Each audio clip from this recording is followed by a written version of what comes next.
focusing on inspirational leadership. Our district theme last year was enabling the next wave of leaders. So I thought, how appropriate would it be to focus on inspirational leadership? And even better, if we could hear from one of our most inspiring leaders of our district. Our inspirational speaker today is none other than Chris Ford. So who is this guy? Well, he's part of the furniture. He's like embedded in our district. He is our distinguished Toastmaster, and he's been a member of Toastmasters since forever. That's his words, actually. Okay, 4 decades. He was our District 61 governor in 1998 to 1999. Chris was an international director in 2000 to 2002, and then the international president of Toastmasters in 2007 to 2008. He's currently a member of 2 clubs in the Ottawa region, Manatic and Avance Synergie. In his professional career, Chris served 35 years in the Canadian Army, retiring in 2001 as a general officer. He devoted a further 6 years to leading the conflict management programs at the Departments of Citizenship and Immigration and National Defense. Now retired again, more or less, he provides consulting services in communication, leadership, and conflict management through his company called Generally Speaking. Speaking to us this morning on the topic of inspirational leadership, please welcome past president of Toastmasters International, distinguished Toastmaster Chris Ford, to present the I Leader. Over to you, Chris. Good morning, everybody. Wonderful to see you all out here on Saturday morning, or in Johnny's case, Saturday evening. Now, when it dawned on me that I would be following Johnny Huey, it struck me. See, Johnny was international president in 2006-07. I was international president 2007-08. So I followed him. And this morning, I'm following him again. And Johnny made the point, don't compare yourselves to others. So I'm not comparing myself to you, Johnny. I'm simply saying, I followed you then, and I'm following you now. So one could say, Johnny is my warm-up act. But more generously, I think I'll say, Johnny, tough act to follow. And thanks for inspiring us this morning. So the title of my speech is The I Leader. And you may be wondering, what is the I Leader? Well, no, it is not the latest, greatest high-tech product from the Apple Corporation, nor is it the I Leader who always says, I did this, I did that. I remember a colleague in the military engineers of mine, and he would always take the glory, if you will, or the accolades for having done something like, oh, last year I renovated the entire hangar line that Canadian Forces Base such and such. No, you didn't. Your team did. Maybe the Royal We did it, but you didn't do it by yourself. Or have you ever encountered an I Leader in Toastmasters? I got my club to distinguished club status last year. I achieved President's Distinguished Club. No, you didn't. Your club did. The team did. So it's not that kind of I Leader either. No, I'm talking about the inspirational leader. And that can be a capital I or a small I, because every one of us is capable of inspiring others. So when Kimberly asked me to do this presentation this morning, I thought, okay, yeah, happy to do that. And I thought afterwards, why don't you find someone who knows something about inspirational leadership? Because I do not lay claim to that title at all. I think I know a thing or two about the topic. I hope I have inspired a few people along the way, but I'm not going to lay claim to that kind of a title. I did a little bit of research in pathways. In level 2, every level 2 of all 11 pathways has a module called Determining Your Leadership Style. And I had another look at those leadership styles, and inspirational leadership is not there. Isn't that interesting? You can find bureaucratic leadership, affiliative leadership, participative leadership, and so forth. There's about 8 different stuff, not inspirational. And why is that?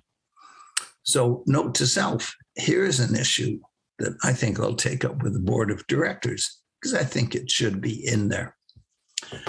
When I was a young officer cadet, way back when at the military college, I was introduced to what was then called the Universal Leadership Model. And it only had 2 components. The first was inspire, the second was manage. So way back when, I'm going back 50 years, we were being taught, if you can do these things, if you can inspire your troops and manage their activities and resources and so forth, you've got it made in the shade. And that stayed with me. And even to this day, I try in my leadership style and communication style to be inspirational as best I can. And also to look after the, shall I say, more mundane but very necessary things of the managerial function. So, ladies and gentlemen, when you think of inspirational leaders, who comes to mind? And the names that will be coming to your minds may not be the same as the names that come to my mind. I think of people like Winston Churchill, Prime Minister of Britain during the war years, Second World War, Mother Teresa, and her life of sacrifice in India, Nelson Mandela, and his work on behalf of all humankind, and particularly in South Africa. I mean, these are inspirational names for sure. You notice on my list, my short list of inspirational names, you won't find any current politicians, no matter what political party we're talking about in Canada. Oh, I got to be careful not to make this a political speech, but frankly, ladies and gentlemen, I don't find inspiration in any of these leaders, and I cast my eyes beyond our borders to many other places in the world. There's not a great wealth of political inspirational leadership. I think of other great names that I believe are truly inspirational. One is Chris Hadfield, Royal Canadian Air Force pilot and astronaut. And we have seen a lot of coverage of Chris Hadfield in recent years. The guitar playing, singing astronaut, beaming his music and his presence down to earth to kids in various levels of schooling and so forth. Just a true ambassador for Canada and for space exploration. And he wrote a book, An Astronaut's Guide to Life on Earth. And I want to share one of his quotes. It's a bit lengthy. I will read it, but it certainly resonates with me, and I hope it will with you. And he said, in any new situation, whether it involves an elevator or a rocket ship, you will almost certainly be viewed in one of 3 ways. As a -1, actively harmful someone who creates problems, or as a 0, your impact is neutral and doesn't tip the balance one way or the other. Or you'll be seen as a +1, someone who actively adds value.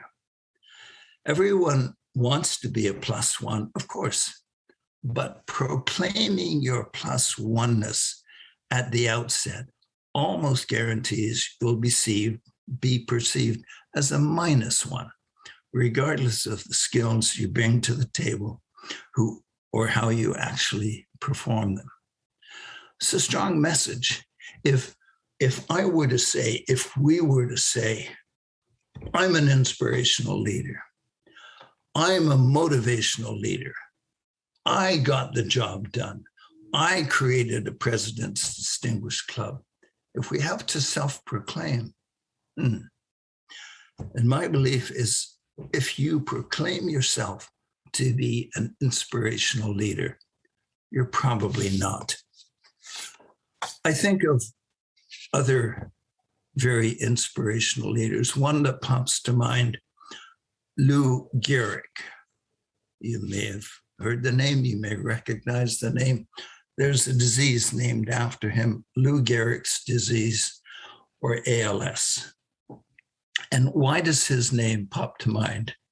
It's because a few months ago, I was diagnosed with Lou Gehrig's disease. So I've researched a number of people who've done good things for this awful disease. And Lou Gehrig is certainly one of them. After all, the condition is named after him. He was a star player with the New York Yankees in the 1930s, diagnosed with ALS in 1939, and thus ended his baseball career. And on the day of his retirement, he spoke to a capacity crowd at New York Stadium, the Yankee Stadium in New York. And his first line was, I am the luckiest man on the face of the earth. Here's a guy facing Lou Gehrig's disease or having it named after him. I'm the luckiest man on the face of the earth. And he paid tribute to his colleagues and his fans and basically said, I'm grateful that all that I have had and enjoyed in my life. And I am committed to looking at it the same way.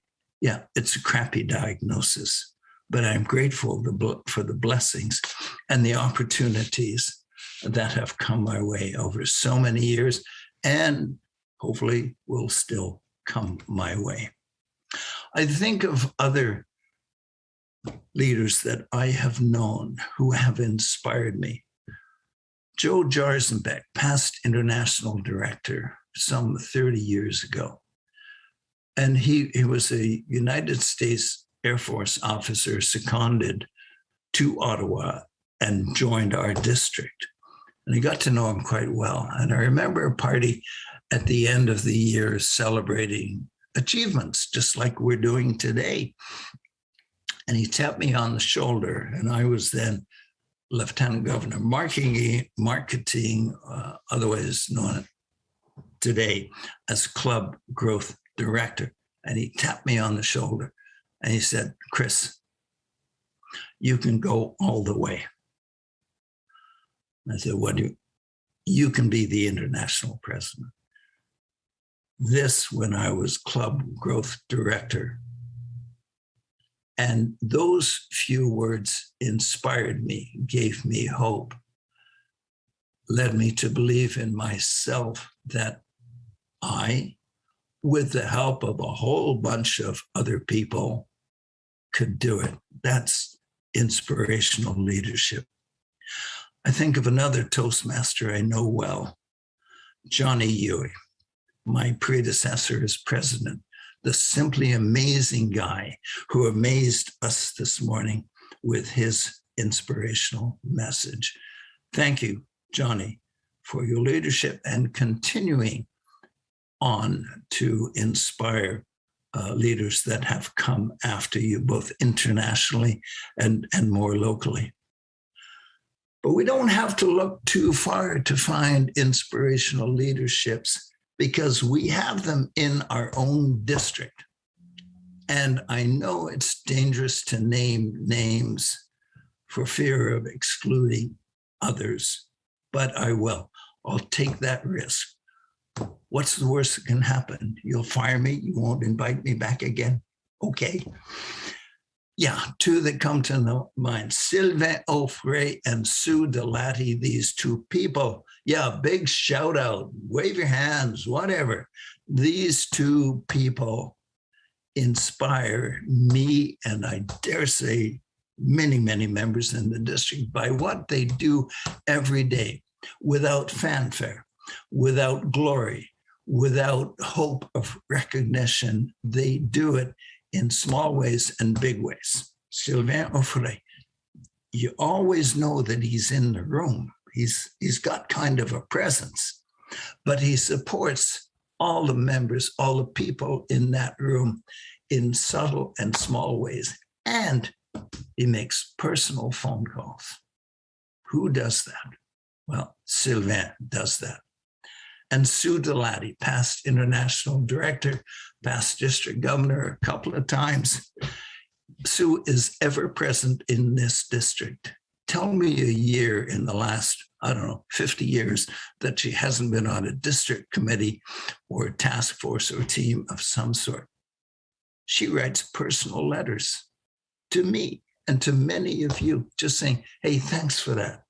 Well done. Hope all is well. Look around, folks. You're going to find inspirational leaders in this district. So we're left with the question, what is an inspirational leader? What are the characteristics and attributes of an inspirational leader? And I think that any attempt to define what an inspirational leader is would be kind of futile. It's like beauty. You know the expression, beauty is in the eye of the beholder. Inspiration is in the eye of the one inspired. And you know when you've been inspired. So think about it. Who is your favorite inspirational leader and why? And next time you feel inspired, ask yourself, what just happened here? And then think about the behavior that inspired you and try to emulate that in your own way. Be your own inspirational leader. And I think if we can learn from others, but make it our own, I think we're well on our way to being very inspirational for others. And I think the most inspiring thing I can do for you right now is to stop talking so we can stay on schedule this morning and hand back the virtual mic to our immediate past district director, Kimberly Dewick. Wow, Chris, amazing. I have goosebumps. I'm almost speechless. This hardly happens, but I feel that every one of us is truly the luckiest people in the world to have just heard your talk just now and to hear you on an ongoing basis, how much you serve us in this district. Thank you so much for everything you've done. And you are the epitome of inspiration to me, and that speech is just another example of that. Thank you. And thinking of great leaders and following great leaders, in fact, the international president that followed Chris, Jana Barnhill, decided to join us today. So to continue with our theme of inspirational leadership, I'm very thrilled to be welcoming Jana, who is a past international president and an accredited speaker, to share her thoughts on inspirational leadership. Help me welcome Jana. Merci, Kimberly. Bonjour, District 61.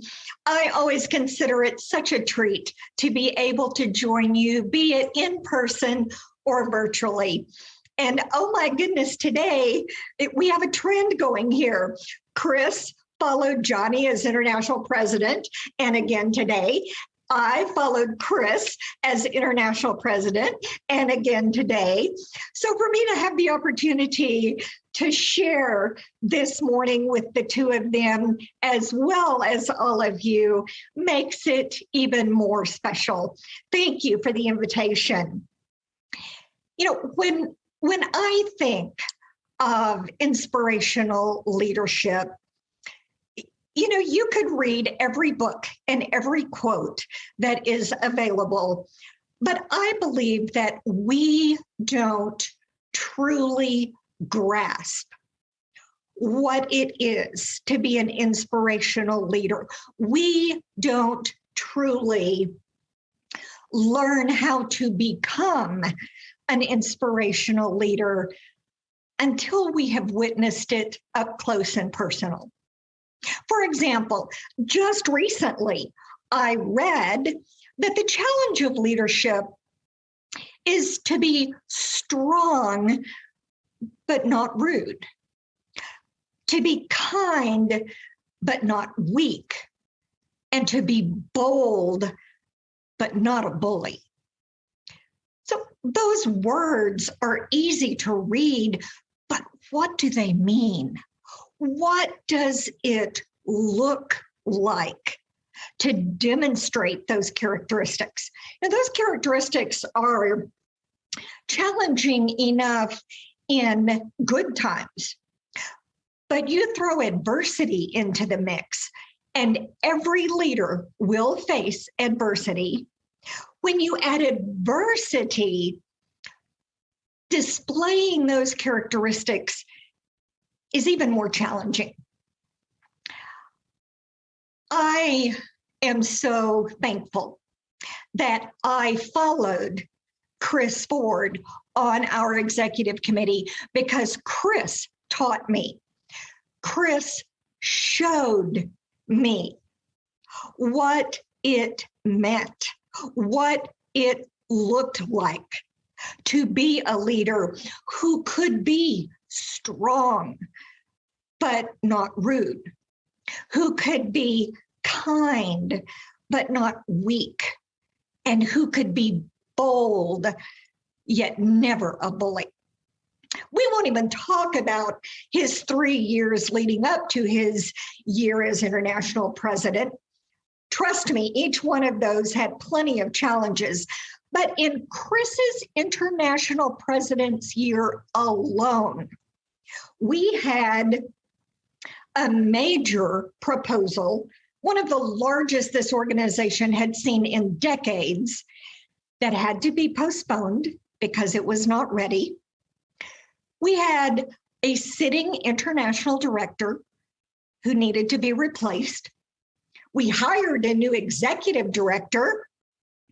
And at the annual business meeting where Chris presided, here he is in one of his final roles in his capacity as international president. And at that business meeting, the office of third vice president was determined by fewer than 10 votes, and it went to a recount. In every single one of those circumstances and many others, I watched Chris and I saw him display the most unbelievable resilience, steadiness, and courage.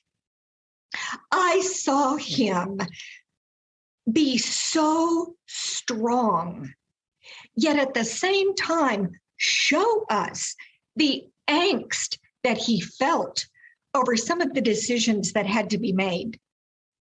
I watched him show nothing but the utmost of respect, even in the most confrontational situations. And I saw him never back down when he believed something was the right thing to do. Yet, all the while, through that boldness, showed the most unbelievable compassion for every single member concerned. That, to me, is inspirational leadership. You know, here we are in Toastmasters, where leaders are made. And I will forever be grateful that much of my leadership in the making was under the guidance and inspiration of Chris Ford. Merci, mon ami. District 61, you have given us one of the best. Kimberly. Amazing. Thanks so much, Jana. I could not agree more. Thanks so much for coming out today and sharing just a few words about inspirational leadership and hearing a little nuggets about what it was like to learn from Chris. So thanks again for that. Well, you know what? We didn't want to stop there either. Today is truly a special day to celebrate inspirational leadership. And it is our honor to have our Toastmasters International Chief Executive Officer, Dan Rex, also sharing some of his thoughts on inspirational leadership. Help me welcome Dan. Thank you very much, Kimberly. Good morning to all. It is a pleasure and an honor to be here with you today. Thanks to the organizers of this amazing Autumn Festival and your district leaders for this invitation to share some of my thoughts and experiences on the topic of inspirational leadership. I'm glad that Chris mentioned that it's not in Pathways. There must be something I could do about that. I appreciate you bringing that up, sir. When studying and pondering this topic of inspirational leadership, I've come to divide it into two major categories: words and deeds. And today I want to share with you some of the words and deeds of a dear friend and colleague of mine who has inspired me many times in the years that I've been fortunate to know him. And he seems to be the focus of some of this discussion today. Past international president, distinguished Toastmaster, retired general officer, and most importantly, exceptional human being, Chris Ford. Now, words and inspirational leadership. How has Chris inspired me with words? I recall a very hot summer day in 2008. I was working in a conference room with Chris and with Jana Barnhill. We were talking about some very serious subjects, reviewing spreadsheets, significant conversations, and by the end of that day, making some important decisions. Sometime during that afternoon, I was expressing my views about the future on some topic, and Chris at one point stopped me and said these words in that military voice that he uses when he's wanting to get his point across: "Dan, hope is not a method." I had apparently said something like, "and we hope that." And, Chris shook me up a little bit. After all, this was Chris Ford.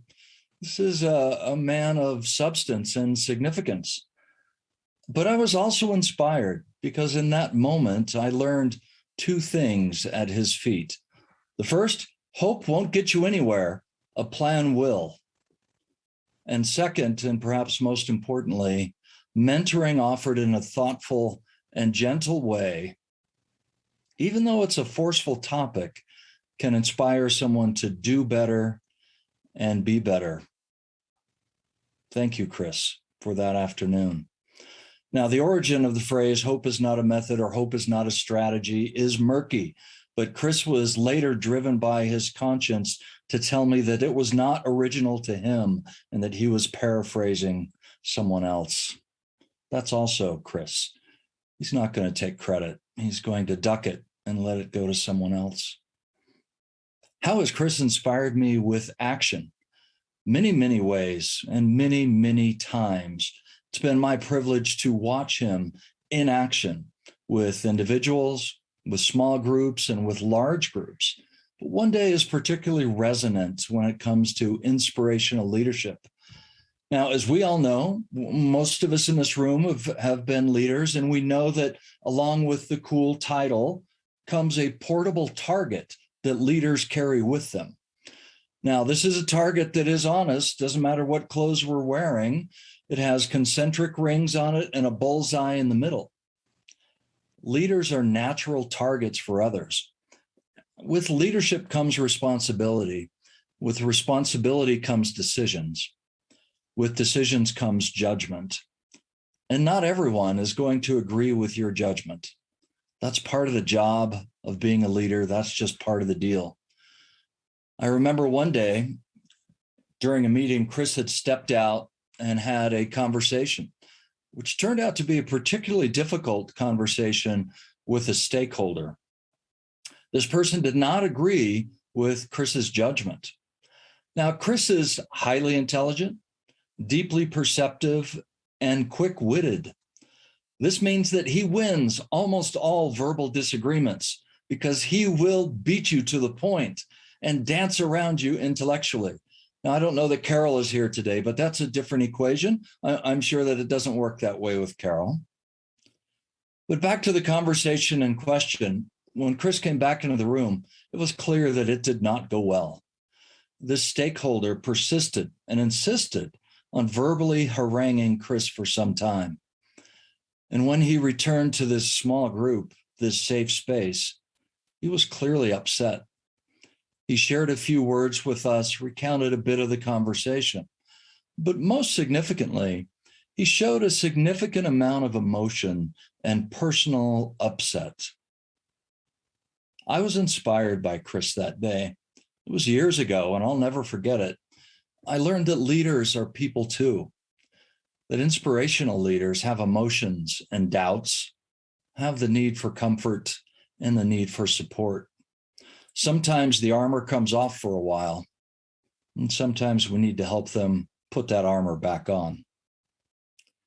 Chris, I know a few minutes ago you said you're not an inspirational leader, and frankly, that's part of being an inspirational leader, is not thinking you are one, but doing the things that make you one.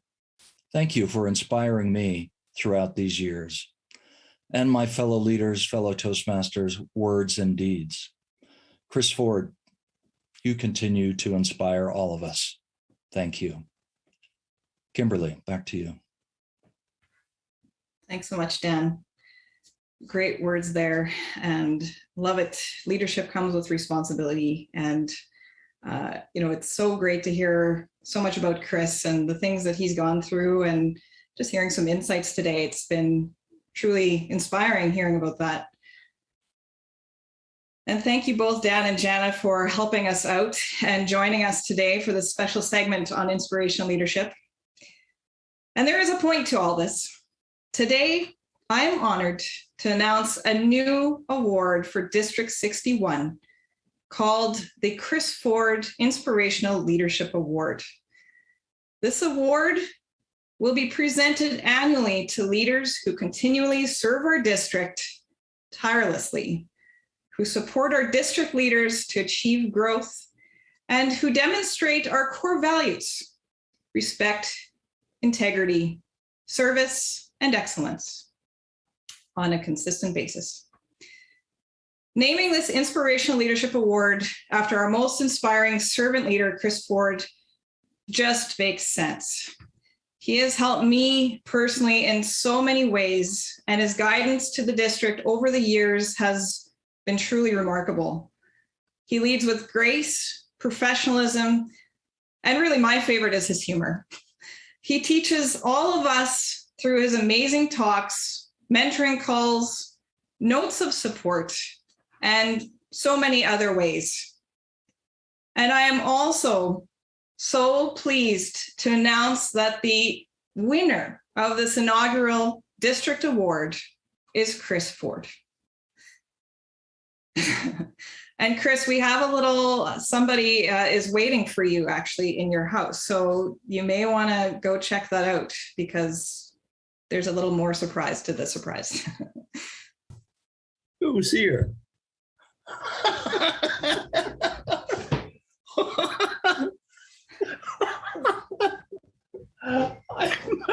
I'm as surprised as you. Holy hell. This is the plaque. I get out of here. This is your moment. Oh my God. Here.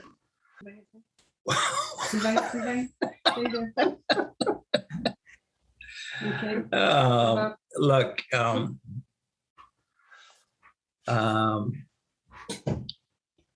awkward as I may feel about speaking in public, I will try to say something coherent. And I got to tell you, when I did my thing this morning, my short 10-minute talk or so, I thought the next thing we would be going into is the various awards, and then Jana Barnhill. And I looked on the agenda and Jana's not there. I thought, what is going on?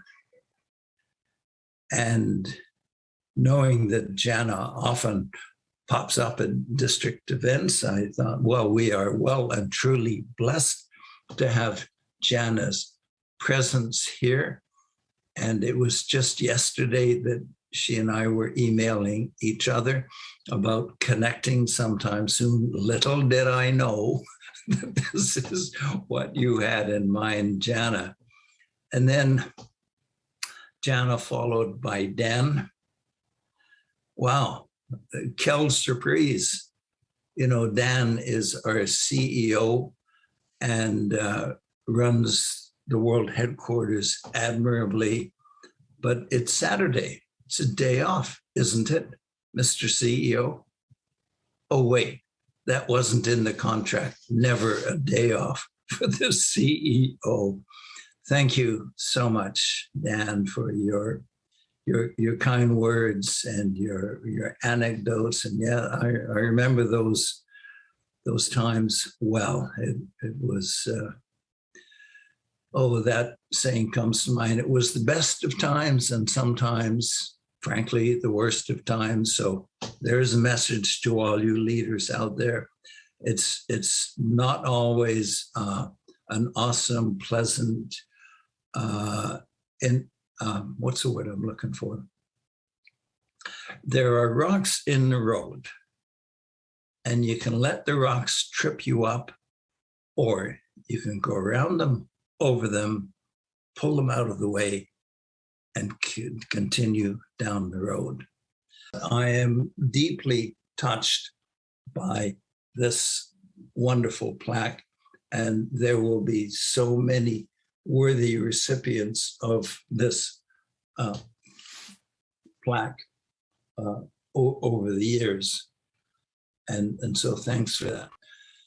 To all of you, our special guests, Johnny and Jana and Dan, and others from outside the district, all of you inside the district, thank you. Merci beaucoup. Thank you so much, Chris, for being the inspirational leader that you are. Thank you. Merci beaucoup à tout le monde.